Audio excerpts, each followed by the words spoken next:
All right, let's talk about something real. That 8:30 a.m. class. For so many of us, it's the absolute worst.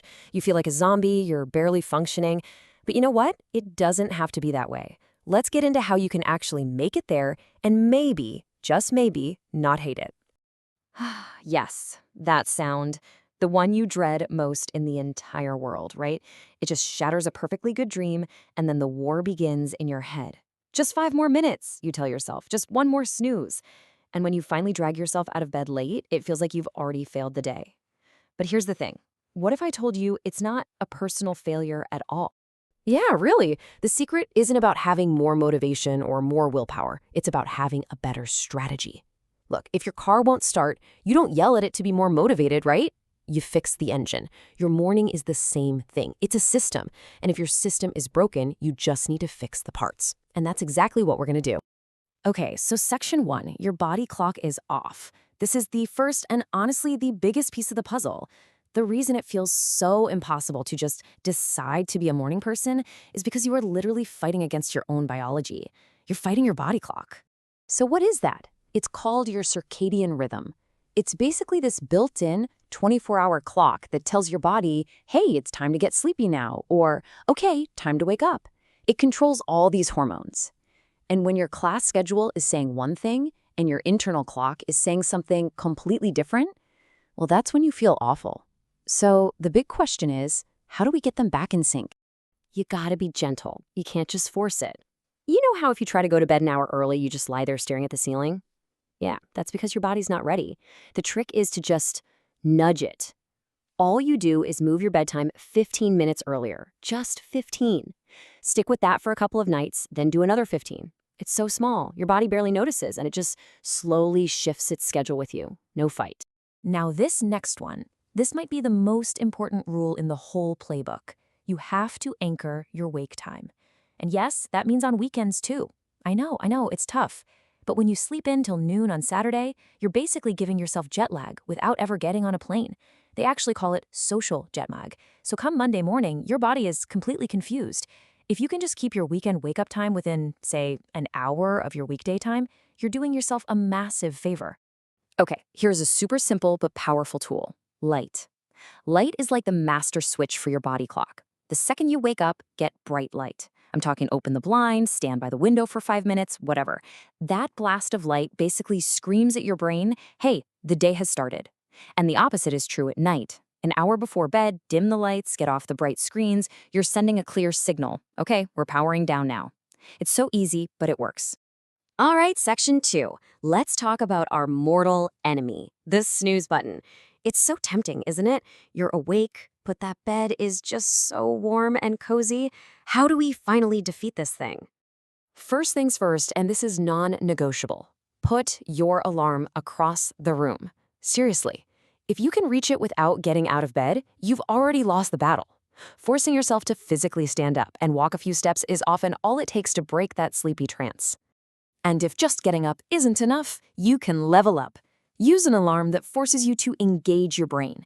There are apps like Alarmy that won't shut up until you solve a math problem or get up and scan a specific barcode, like your toothpaste. The point is, by the time you've done that, your brain is actually switched on, and you can make a conscious choice instead of just sleepily hitting snooze. Okay, now, for the truly heavy sleepers. If you could sleep through a fire alarm, there are, let's call them, more intense options. There's a device called Pavlok, and it literally gives you a mild electric shock. I know, it sounds crazy, but for people who have tried everything else, it's pretty much a guarantee you're gonna get up. But if that sounds like your worst nightmare, don't worry. On the total opposite end of the spectrum, you have sunrise alarms. These things are amazing. They don't jolt you awake with a horrible noise. Instead, they slowly get brighter and brighter, just like a real sunrise, waking you up gently. It works with your body, not against it, so you often wake up feeling way less groggy. Here's a great mindset hack. Treat your morning self like a grumpy toddler. You have to make things as easy as possible for them. What's the number one reason you crawl back into bed? It's warm there and it's cold out here. So create a little nightstand toolkit. Have a warm hoodie right there, a full bottle of water, your glasses, whatever you need to remove that first excuse, that first bit of friction. Okay, section 3, making mornings suck less.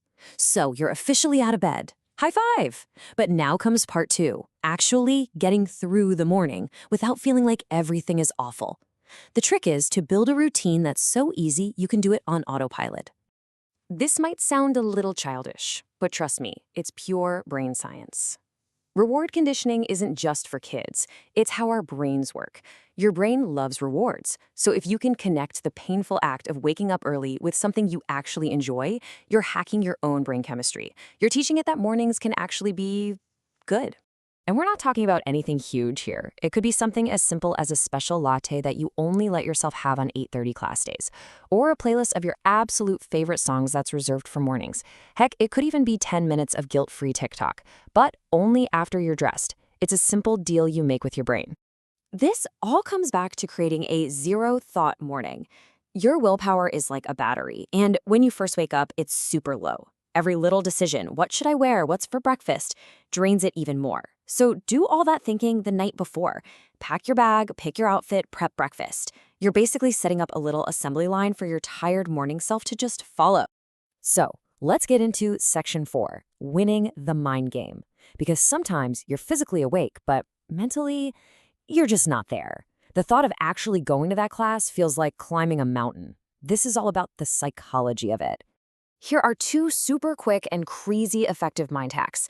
First, grab a sticky note and write down why that class matters to you. Is it for your major? Is it something you're genuinely interested in? Stick it on your alarm. Remind yourself of the bigger picture. Second, accountability. Find a buddy in that class and make a pact to meet up. I promise you, knowing someone is waiting for you is a more powerful alarm than anything you can buy. This is a brilliant little trick called an if-then plan. You're basically writing a script for your tired brain ahead of time. So instead of your brain going, oh, what now? You've already decided. If my alarm goes off at 7:30, then I will get out of bed and put on my hoodie. You're taking the decision-making and the willpower out of the equation completely. Okay, last section. Section 5, fixing your sleep debt. And honestly, this is the foundation for everything else we've talked about. If you're just not getting enough sleep, period, then all these other things are just band-aids. You have to pay back that sleep debt. And the good news is, you don't need to hibernate for a week to fix it. There's something called the 1-2 punch. Just get one good early night and then take a short 20-minute nap the next day. It can work wonders for resetting your system. And again, try to limit that social jet lag on the weekends. It just stops you from starting every single Monday in a sleep deficit. So, let's put it all together. The big takeaway here is that there's no one-size-fits-all magic bullet. It's all about picking and choosing from these ideas to build a system that works for you. Maybe for you, it's all about using light and having a morning reward. For someone else, it might be the alarm across the room and an if-then plan. You get to build your own personal morning go-to routine. Because at the end of the day, this isn't just about surviving one class. It's about taking back a whole part of your day. So I'll leave you with this question. What would you do with a morning that you actually enjoy? What if you started your day feeling calm and ready instead of stressed and rushed? Just think about that.